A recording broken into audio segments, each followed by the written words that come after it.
Heeh. Anak pun banyak, Abah. Bukan hanya tanah atau apa tadi, mobil pun banyak, Abah mah ya. Alhamdulillah. Anak pun banyak, gitu kan. Ladang, Hmm. sawah, kolam segala macam banyak sekali, Abah ya. Alhamdulillah. Berserakan di mana-mana. Waduh. Tapi Abah sudah tidak begitu tertarik dengan hal itu. Abah kok malah tertariknya di sini gitu. Kita itu penasaran dengan cerita orang-orang yang kabarnya Abah Engkus ini adalah orang sakti, bahkan ada yang mengatakan adalah orang kaya yang menyamar sebagai kuncen di pemakaman Astana Gede. Ketika itu kok Jin mau bersua dengan Abah gitu. Ingin bertemu dengan Abah gitu. Sosoknya itu loh. Kalau genderuwo kebanyakannya sih suka menyerupai manusia genderuwo.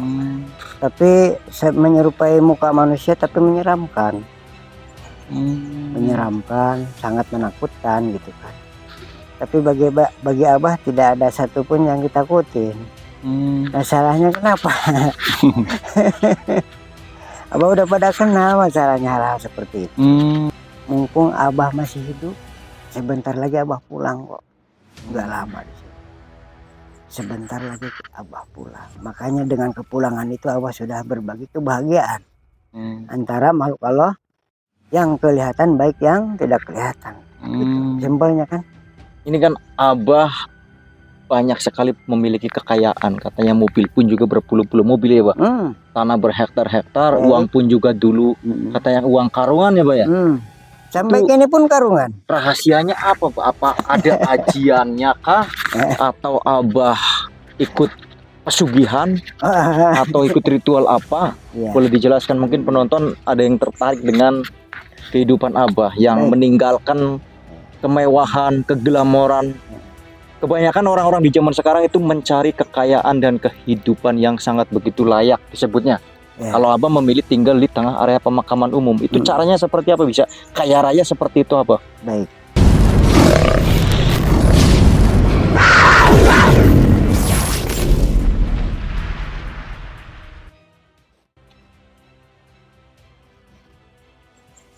Assalamualaikum warahmatullahi wabarakatuh. Selamat datang di channel Kang Nazar. Pada kesempatan kali ini saya akan bertemu dengan Abah Engkus yang seorang kuncen di pemakaman Astana Gede, Kabupaten Kuningan.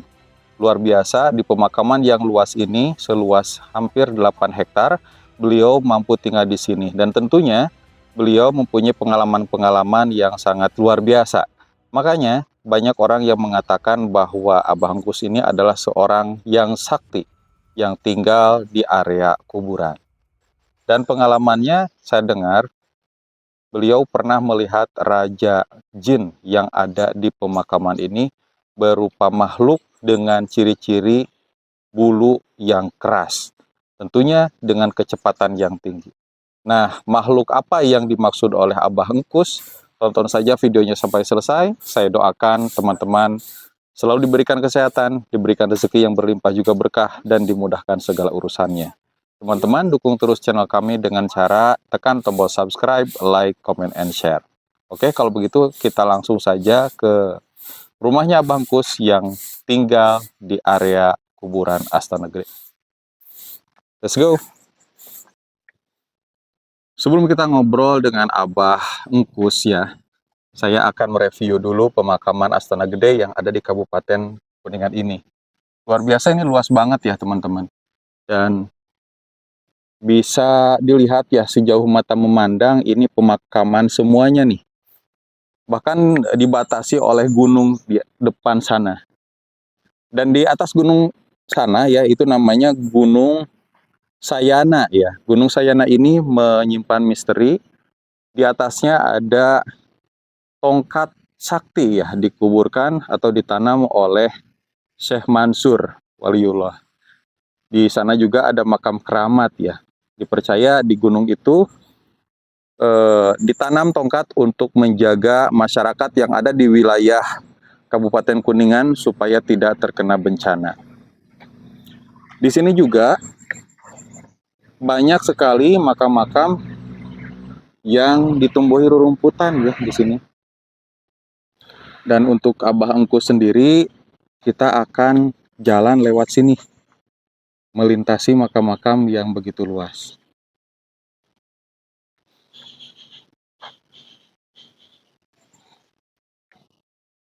Makam Astana Gede ini teman-teman, banyak pohon-pohon besar seperti pohon kelapa dan pohon kapuk di sini. Dan di sebelah sana juga ada pohon beringin nampaknya. Kabarnya di sini selama beliau tinggal ya, ada gangguan-gangguan yang beliau rasakan. Nah, gangguannya seperti apa? Kita akan tanyakan langsung ke Abah Engkus ya. Kabarnya Abah Engkus ini tinggal di sini sudah 20 tahun.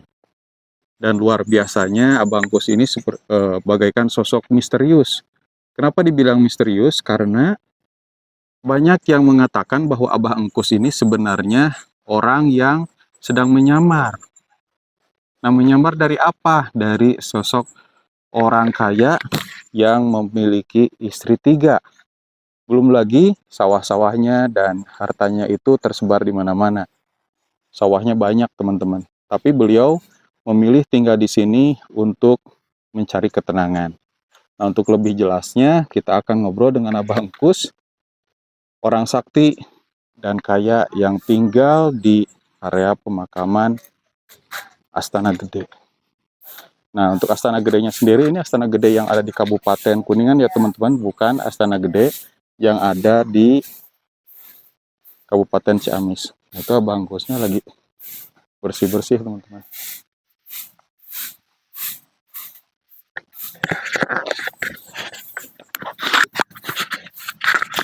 Biasa Abah Engkus lagi. Assalamualaikum Abah Engkus.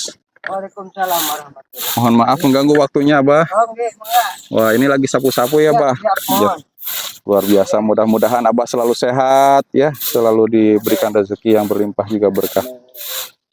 Dan mendapatkan kebahagiaan dunia dan akhirat, karena ini salah satu bekal Abah untuk di akhirat kelak ya Abah. Abah, ini saya mau bertamu dengan Abah. Kabarnya Abah ini orang sakti yang tinggal di kuburan begitu. Sepertinya kalau ngomong orang sakti ini berlebihan deh. Nah, makanya saya datang ke sini untuk mendengarkan kejelasannya itu seperti apa. Ya. Oke, Abah. Kalau gitu saya mau istirahat dulu. Kita mau ngobrol-ngobrol sama teman-teman yang nanti akan gabung di video ini, Bah. Boleh. Abah tinggalnya sebelah mana, Bah? Di sana. Oh, itu. Saya izin ya, Bah, ke sana. Boleh? Boleh. Bentar ya, Abah mau nyapu dulu. Oh iya, nih ternyata Abah mau nemenin saya buat lihat-lihat tempat tinggalnya Abah ya.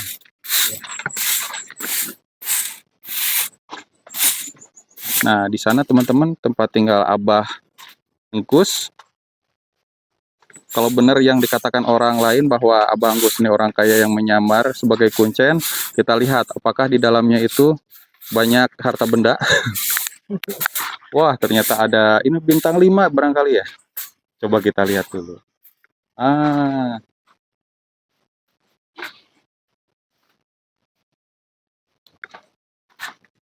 Assalamualaikum. Wah, ada kolam ikan tuh. Ini karena apa Bah yang ditanam Bah?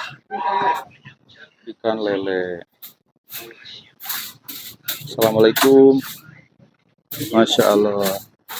Ini semua pinggirannya sajadah ya Bah, jadikan dinding. Biar itu bersih ya. biar hangat.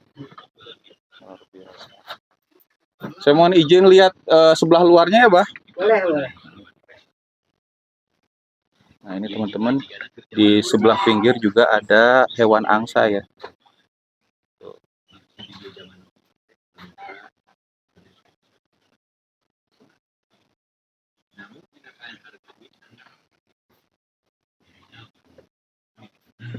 Ada pisang teman-teman.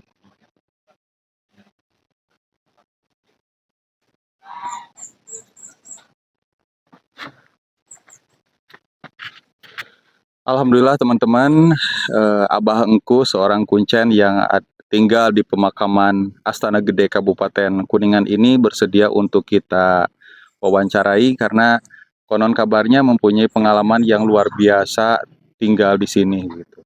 Kabarnya adalah Abah Engkus ini adalah orang yang sakti yang mengetahui Raja Jin yang seram di pemakaman ini. Nah, untuk kejelasannya kita akan tanyakan ke Abah Engkus. Abah Engkus, gimana kabarnya, Mbah? Alhamdulillah berkah sehat. Sebelumnya kami mohon maaf karena mengganggu aktivitas Mbah di pemakaman ini. Baik. Nah, kita itu penasaran dengan cerita orang-orang yang kabarnya Abah Engkus ini adalah orang sakti, bahkan ada yang mengatakan adalah orang kaya yang menyamar sebagai kuncen di pemakaman Astana Gede. Nah, untuk kejelasannya bagaimana sih Mbah? Apakah benar Mbah pernah melihat Raja Jin, Raja makhluk tak kasat mata yang menyeramkan di pemakaman Astana Gede ini? Itu bagaimana? Baik, mengenai hal abstrak atau yang namanya jin itu sebetulnya yang namanya jin itu sebetulnya di mana-mana pun ada. Tapi yang nampak dan yang tidak nampak. Tapi ketika itu kok jin mau bersua dengan Abah gitu, ingin bertemu dengan Abah gitu. Sosoknya itu loh,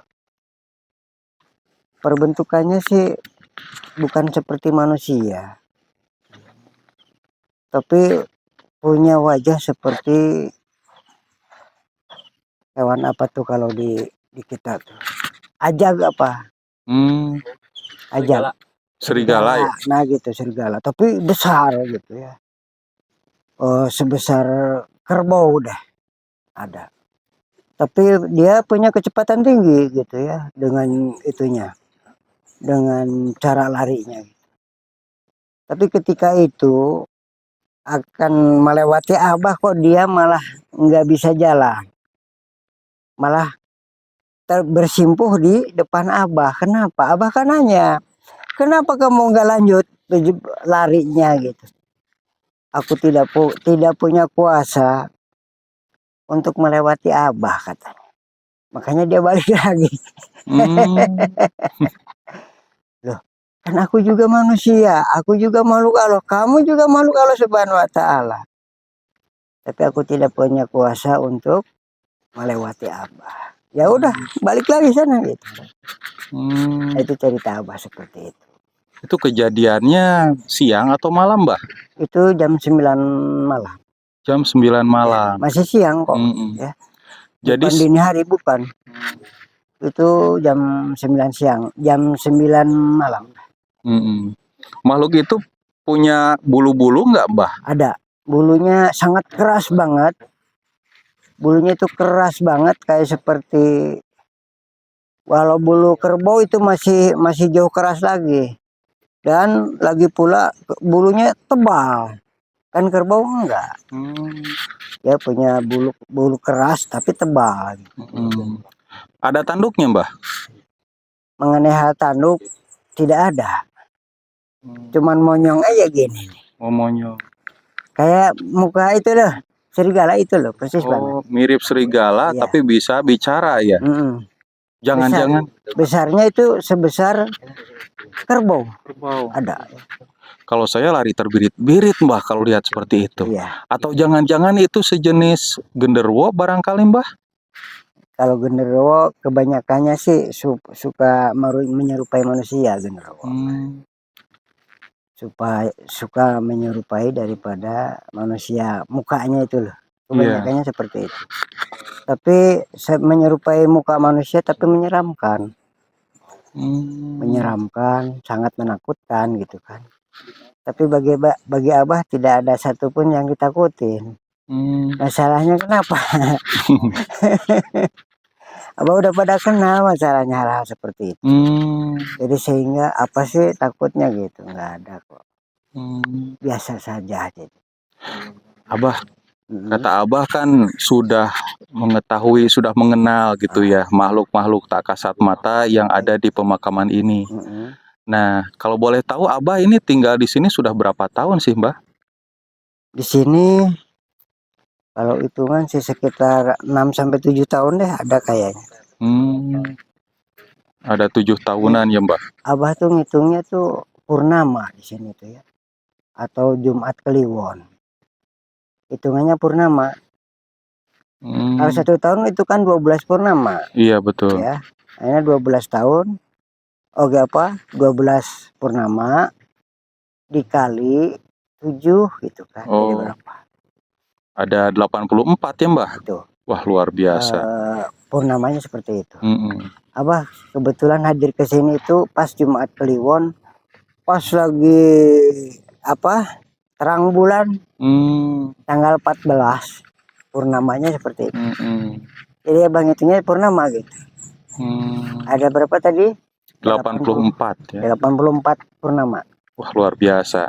Berarti ada kabar yang mengatakan 20 tahun itu bagaimana Mbah? 20 tahun itu mungkin perhitungan dari mulai awal Abah di atas mungkin. Oh, seperti itu. Berarti 20 tahun itu atas terus ke pinggir sungai gitu kan. Oh. Abah itu kan awalnya di pinggir sungai hidup. Oh, tinggalnya. Di pinggir sungai 5 tahun, di atas 5 tahun gitu kan. Hitungan tahun kalau di sini enggak. Hitungannya purnama. Di atas itu maksudnya di gunung ya Mbah? Di gunung tadi yang kita ke sana. Oh, pantas saja gitu ya. Mbah ini orang sakti yang ada juga yang bilang Kuncen 1000 lokasi barangkali gitu ya. Karena mengetahui daerah-daerah mistis atau daerah-daerah yang bisa dikatakan sakral gitu ya di Kuningan ini. Luar biasa. Nah, Mbah, kalau boleh tahu Mbah, apa sih alasan Mbah tinggal di area pemakaman ini Mbah? Ya, alasannya adalah simpel ya. Abah kan udah tua ya.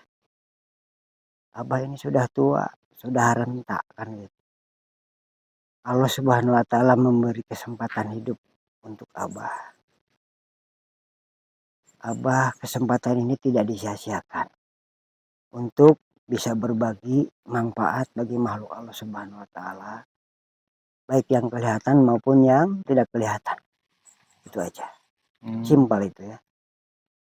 Mumpung Abah masih hidup, sebentar lagi Abah pulang kok. Enggak lama di sini. Sebentar lagi Abah pulang. Makanya dengan kepulangan itu Abah sudah berbagi kebahagiaan antara makhluk Allah yang kelihatan baik yang tidak kelihatan. Gitu. Simpelnya kan. Simpel aja seperti itu. Jadi ibaratnya sedekah ya, mengetahui usia sekarang sudah mulai senja, seperti itu.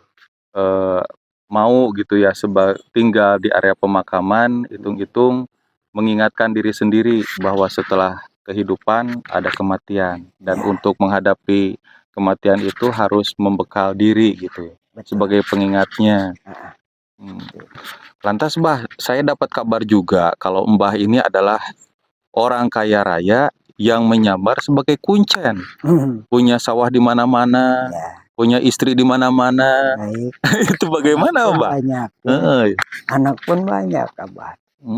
Bukan hanya tanah atau apa tadi.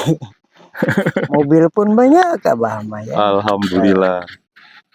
Anak pun banyak gitu kan. Ladang, sawah, kolam segala macam banyak sekali Abah ya. Alhamdulillah. Berserakan di mana-mana. Waduh. Tapi Abah sudah tidak begitu tertarik dengan hal itu. Abah kok malah tertariknya di sini gitu ya. Berarti sudah meninggalkan dunia ya untuk nanti menghadapi di akhirat. Nah, ini kan Abah sih udah mungkin bisa dikatakan secara orang pada umumnya ya wajar kalau Mbah ini di usia senja ingin menenangkan diri dekat kepada Allah Subhanahu wa Ta'ala. Sedangkan saya bersama rekan-rekan masih muda, ingin memiliki dunia seperti yang Mbah katakan. Punya mobil banyak, sawah banyak, harta benda banyak. Tipsnya bagaimana Mbah supaya bisa mendapatkan kekayaan dunia? Itu sebetulnya simpel ya. Pengen sesuatu apapun itu simpel sebetulnya, enggak bertele-tele. Kita membutuhkan kesederhanaan. Bukan yang berlibat, bukan yang angel, bukan yang susah, bukan yang sulit. Manusia itu butuh kesederhanaan sebetulnya. Simpel dan padat, tapi mengena. Maksudnya seperti itu. Nggak usah doa yang terlalu panjang, nggak boleh itu. Boleh, silakan sah-sah aja, itu ya doa panjang. Tapi perasaan kok kalau doa terlalu panjang, seakan-akan kita ini sedang mengatur Allah. Ingin itukah, ingin inikah, ingin itukah, ingin inikah, kan gitu. Berarti kita sedang mengatur Allah, bukan sedang berdoa itu. Harusnya bagaimana, Mbak? Doanya simpel aja. Apa sih yang ada di pikiranmu? Sebut aja, udah itu. Nah, ini kan Itu poin itu. Ini kan Abah banyak sekali memiliki kekayaan, katanya mobil pun juga berpuluh-puluh mobil ya, Pak. Tanah berhektar-hektar, uang pun juga dulu katanya uang karungan ya, Pak ya. Sampai kini pun karungan. Rahasianya apa, Pak? Apa ada ajiannya kah? Atau Abah ikut pesugihan atau ikut ritual apa? Boleh dijelaskan, mungkin penonton ada yang tertarik dengan kehidupan Abah yang meninggalkan kemewahan, keglamoran. Kebanyakan orang-orang di zaman sekarang itu mencari kekayaan dan kehidupan yang sangat begitu layak disebutnya. Kalau Abah memilih tinggal di tengah area pemakaman umum, itu caranya seperti apa bisa kaya raya seperti itu, Abah? Baik. Sebetulnya simpel ya. Kalau kepengen sesuatu cepat dikabul oleh Allah Subhanahu wa taala, simpel, padat. Jadi kesimpulannya, apa sih yang kamu inginkan di dalam hati? Sebut dengan benar, udah, nggak usah minta 1 poin, 2 poin, 3 poin, langsung aja ketutup poin 1, jet, udah gitu. Insya Allah besoknya hadir kok. Tapi dengan catatan kamu punya yakin dulu, yakin ke Allah Subhanahu wa taala. Sudah dekatnya sejauh mana dengan Allah Subhanahu wa taala itu? Udah punya rasa dekat nggak dengan Allah kamu? Udah? Belum? Wah, bingung. Disebut jauh, disebut dekat, banyak dosa. Disebut jauh, pengen deket gitu. Yang dimaksud dekat sama Allah Subhanahu wa taala itu seperti apa, Mbak? Abah contohkan ya. Iya. Nih seperti ini. Angka 2. Iya. Ya. Coblos. Ini holik. Ya. Ini makhluk. Harus bisa seperti itu. Nah, kalau kamu kepengen segala dikabul oleh Allah Subhanahu wa taala, tidak seperti ini, tapi harus begini. Sangat dekat ya. Sangat menyatu. Kamu harus bisa menyatu dengan Allah Subhanahu wa taala seperti ini. Kalau begini kan 11 loh ya. Ini satu, ini saya jadi 11. Jadi kalau kamu kepengen segala sesuatunya cepat dikabul oleh Allah Subhanahu wa taala seperti itu. Menyatu. Allah pun berkata, aku tidak ada. Katakan di sini Allah Subhanahu wa taala pun berkata,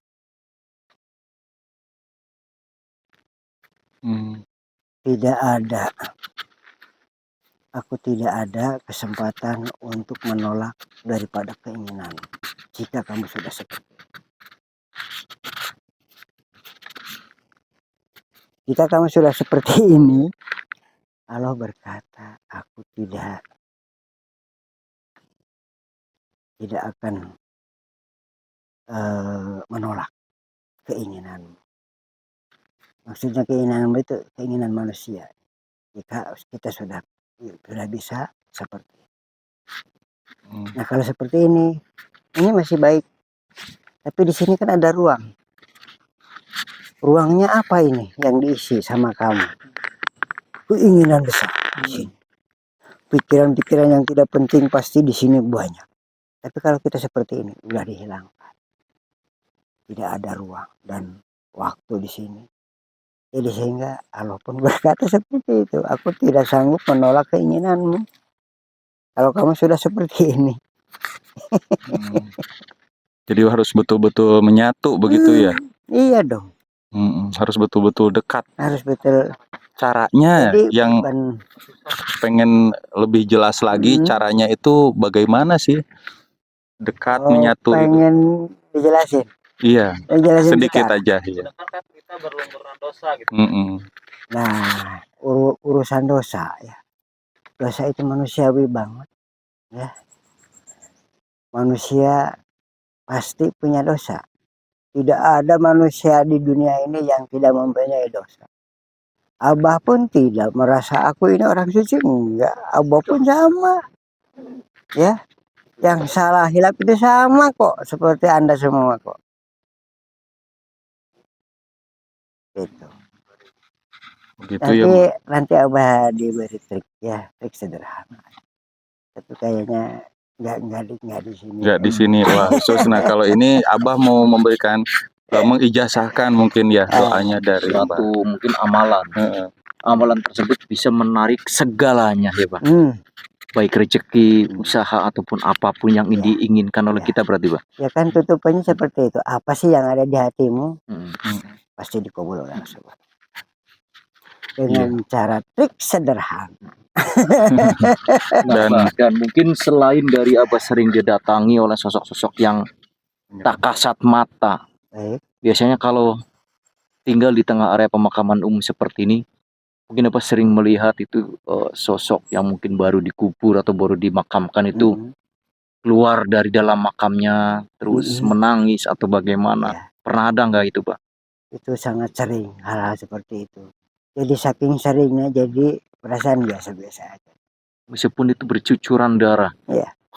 Jadi sehingga hal seperti itu hal biasa masalahnya. Jadi nggak apa sebut ini yang aneh, enggak. Jadi udah biasanya kok seperti itu. Jadi bagi Abah tidak ada yang aneh.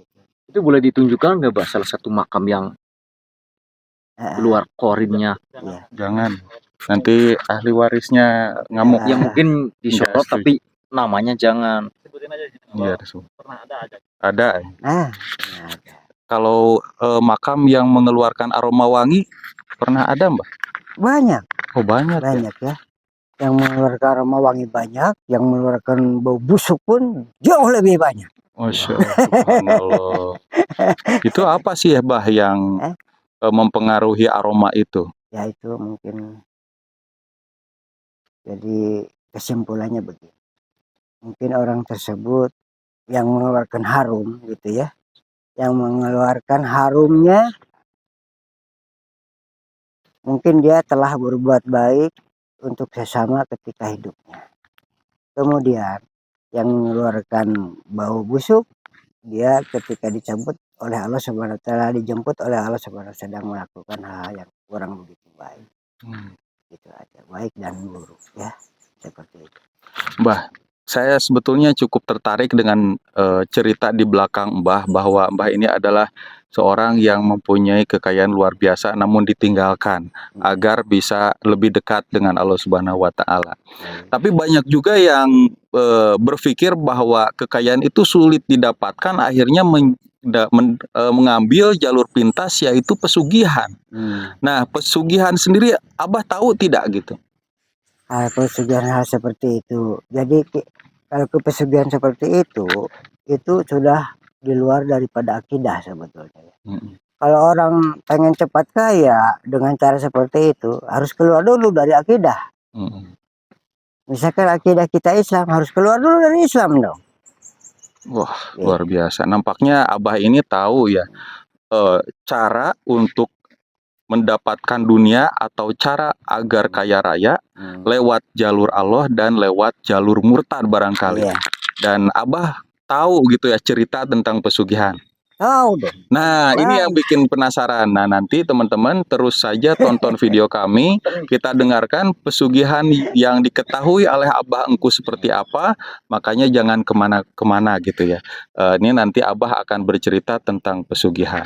Abah boleh berikan sedikit pesan-pesan untuk orang-orang yang sedang menonton Abah saat ini. Nah, menurut Abah seperti ini ya. Kita sebagai umat Islam mempunyai akidah ya, punya keyakinan dalam hal Islam. itu simpel ya. Kalau kepengen semuanya dikabulkan, selalu dekat dengan Allah Subhanahu wa taala saja. Jangan diberi kesempatan, ruang dan waktu. Ya. Jangan diberi kesempatan, ruang dan waktu. Dekat Allah, dekat mendekati Allah Subhanahu wa taala. Luar biasa.